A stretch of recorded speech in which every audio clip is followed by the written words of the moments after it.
and welcome back to the Fermented World Brewing channel. Today we're making mead. We're making a bucket ton of mead. So the theory is we're going to do 3 batches of the same recipe, no difference whatsoever, and we're going to put them into different temperature situations. I'm going to have one on a heat mat at... Now this says it can go between 15 to 30. So I think we let one go as low as I can get it, which I've tested the cupboard. I can get it to about 16 degrees, which is close enough for me. I can't do it anywhere else. The store where I keep all my beverages, it's too cold in there. It's about 13, so it won't even be able to activate. It's not even giving the yeast a fair start. So we're going to do one at 16. We're going to do one at a normal room temperature, which I brew at, which is about 20 degrees. And then we're going to put one on a heat mat. I think I'm going to do about 28. I don't want to push it to 30 in case the yeast can't handle it. Because we do want a beverage out of it. And then what we're going to do, we're going to test them all side by side and see if there's any difference. So it's all being mixed together in one big bucket. So all the honey's going in, all the tea, all the nutrients and all the yeast, and then we're going to divide it evenly between 3 demijohns and then label them up as to where it is they're going and see what happens. I want to see whether there's any difference in the taste, because some people say higher fermentations, well actually a higher fermentation does go quicker and a lower fermentation does go slower, but is there any difference in the taste or quality of the mead for doing it at a lower temperature than doing it at a higher temperature? So I'm going to get some hot water in here for the start water. We're going to add the tea as well, which has been sat for probably a little bit too long really. It's been sat for over half an hour. So we're going to take the tea bags out, and that's going to be our tannins. We'll add a nice bit of colour as well, just a titchy bit, and then we're going to get our all of our honey in and mix that all up, add the rest of the water up to about we're going to be measuring the water that's going in with this, because this bucket only reads up to 12 litres but it can hold 15, so we're just going to have to be very careful not to be splashing it all over the place. I do have a bigger bucket, but it's been out in the store for a very long time, so it would need a very, very thorough clean and probably sat in some sanitizer for a good couple of hours to make sure that it was sanitary. As well, this gets used quite a lot because this is the bucket that I use to, when I mill my grain, I put it into this bucket and then tip from that bucket into the thing for a beer. Anyway, less jibber jabber. Let's get some water in and let's get some honey in as well.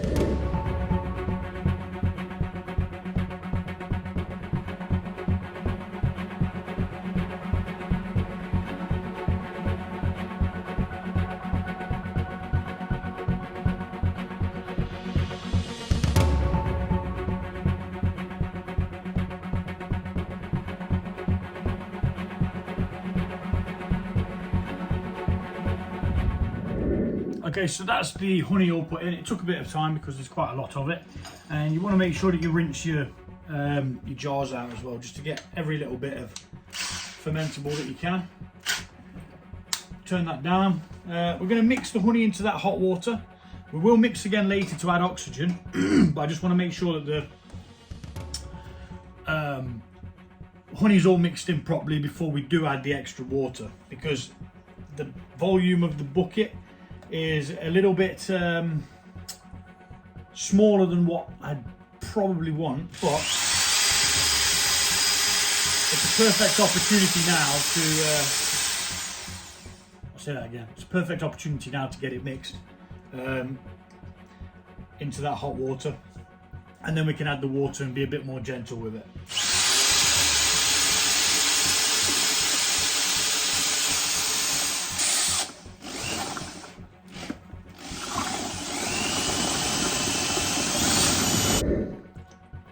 That looks good to me.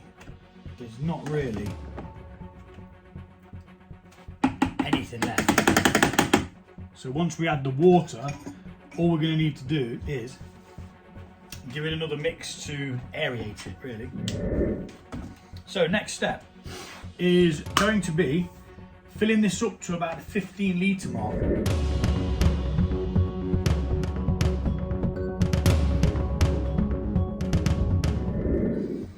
Okay, so there we have it.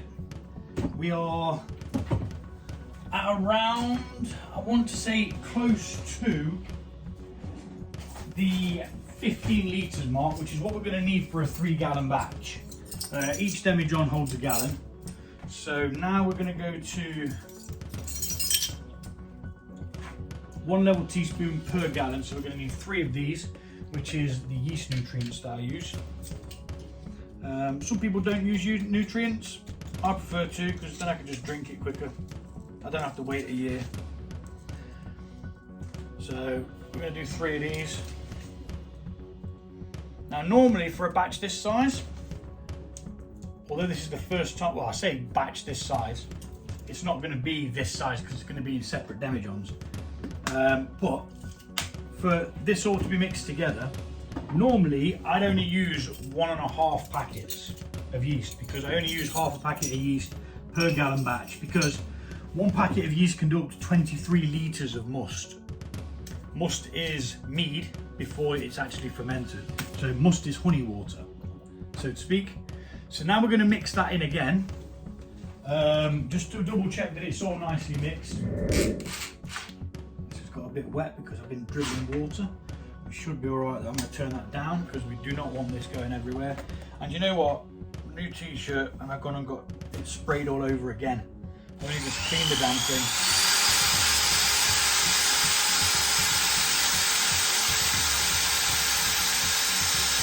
We're going to take our time with it. We're not going to rush. And that should be it, sufficiently mixed with those nutrients and oxygenated. Now we are going to be using a auto siphon to get this into each demijohn, which again will add more oxygen, which is nice. It needs it at the beginning to be able to form a colony.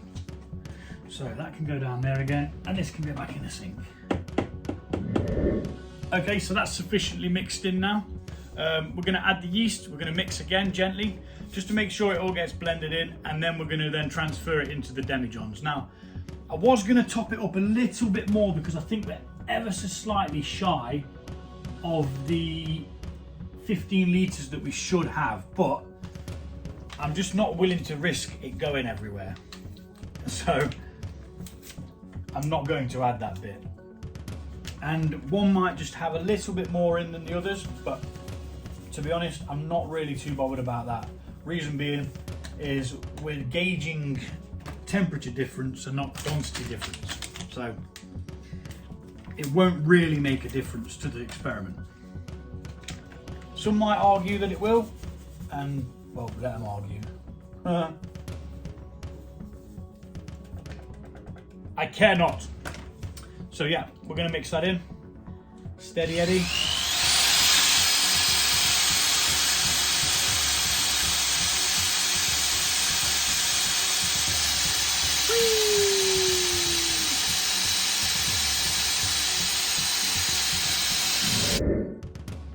And there we are. Took a bit longer than expected. Some of the yeast is still in clumps, but that will not matter. It will play ball and do as it is supposed to. Let's get this up here. Oh, you beast. Now, worst case scenario, it falls off, goes everywhere, and that's the end of the video because I am going to have an absolute rage. It looks pretty sturdy. We're gonna go with it. I'm scared. So the plan is we're going to auto siphon the amount we need from here,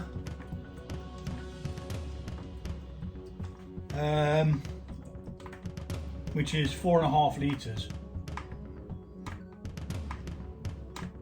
I think what we'll do is we'll do 4 litres in each one, We'll see what we've got left and then we'll divide it equally. Because I want it to be as scientifically viable as possible. Because why wouldn't you? But this is going to take some time anyway, so I'm going to speed this bit up of me racking it off, putting it in the demijohns. Because you don't need to see me do it because it's going to take forever.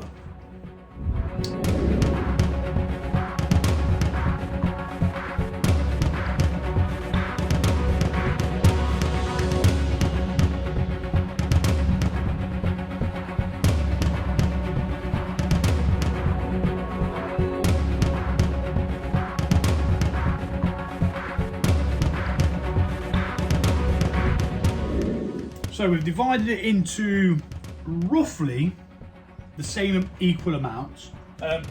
We've actually got a little bit more than what I expected, so maybe one of them's got a little bit more in or something like that, or really don't know. Maybe it's on a slant or something.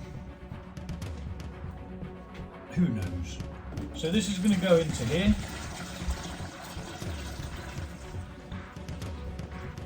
Last few bits of yeast as well, and we're going to see what it says we've got.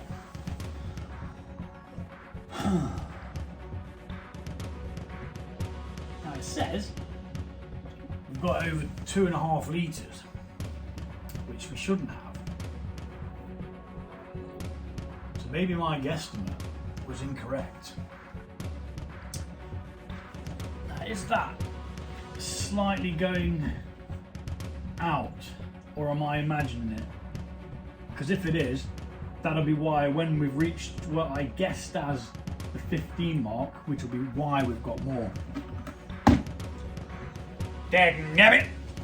Right, so we're going to evenly disperse this amount between these 3. As well as we can, given the scientific utensils that I've got to do so. We're going to eyeball it,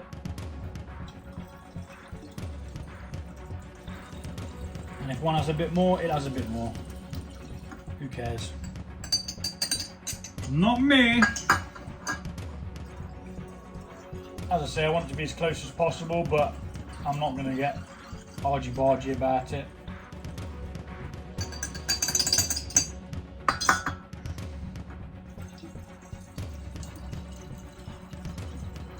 And I'll also say, once these are done, they're all going to be different types of mead or different things added to them. I'm not going to go into too much detail, but that's mainly because I don't know the full details myself. But there's individual plans for each one. Now we're getting to the point where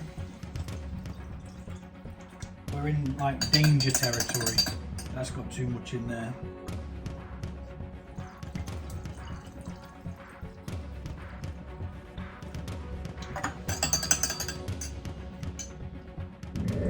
So we're going to need to take a little bit out of each of these because I'm not willing to let them just splurt all over the flipping place, cause me loads of grief, loads of mess, and contaminate the rest of it. So, like I say, for some reason we've got a bit extra, but it's not the end of the world. We'll just take a couple of 100ml out of each. This is about 100ml baster, so that should be about 300ml. I don't know because I can't remember what was actually in there, but that looks a little bit more healthy, so we're going to aim for about that. Because if you get greedy in these demijohns, that's when you come up against problems, you know. Because it's all right having extra and more, and yeah, but you know, all you're doing is creating yourself a problem if it goes super active. For example, the one that's at a higher temperature is going to be more active. It's standard science, I think. But to the point where and you've got to be careful still. So we're going to do something else with this other bit. Just try and get them roughly about the same. I mean, I think we're nearly there. I reckon these two could have a little bit more out of them. And then I think we're cushy. Right, so we're going to put that to one side because we're going to do something else with that in a sec, which will be a totally other video, which I didn't plan to do, but that's life! I'm certainly not wasting nearly a litre of must, so yeah.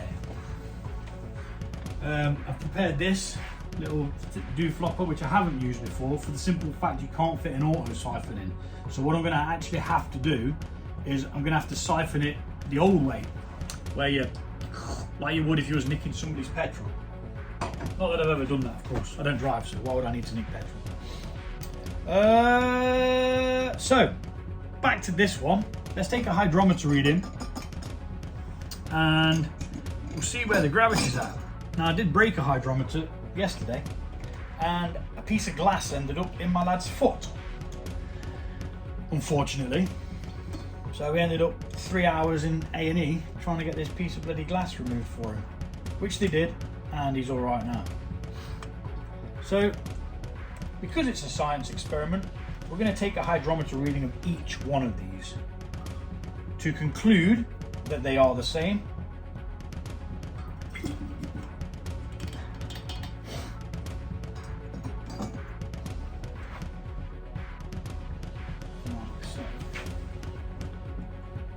I'm actually going to get my other hydrometer because I struggle to read this one. Right, let's see what we've got then.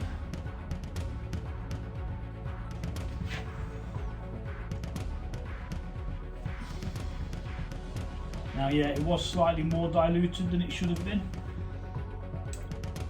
So we're at the I want to say 190 mark. Let's see what we get from the rest of them. It's either 190 or 192. And this one is a bit smaller than the other one as well. So, the one that I broke. So it could, possibly older as well. Because the lady that I bought these other spare demijohns and stuff off gave me that hydrometer with it, and it was an older looking one. Some of the actual airlocks were Boots airlocks, actually made by Boots. So at one point Boots were in the homebrew business. So we're looking for 190, 1.90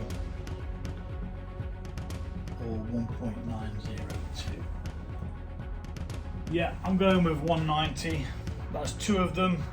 The law of averages say the other one's going to be the same, so I'm not going to waste my time doing it. It's all the same solution, just in different demijohns. So we're at 1.90 for these two. So I'm saying that that one's exactly the same, which means whatever's left in there will also be exactly the same. Airlocks, all the same, sanitized in the same solution. That's probably got a bit too much water in that one.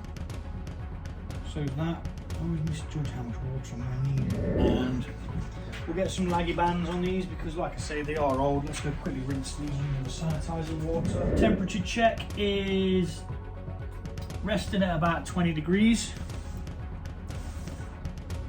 Yep, 20 degrees. 20 degrees. All of them saying exactly the same, which is good. So they're starting off at 20 degrees. Now, do I leave them for a day to start up? I think, what time are we on now?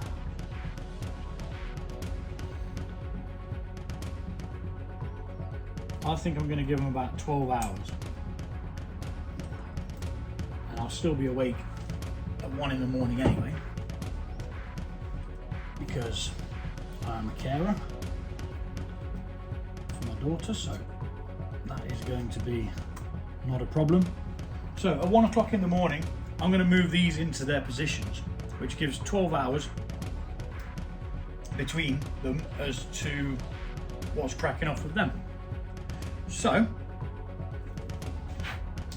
yeah, that's it. Give them a little swish. Get all that, whatever it is that's stuck to the top there. Could be residue of yeast or sugar. And there we go. We're going to get these labelled up as to where they're going.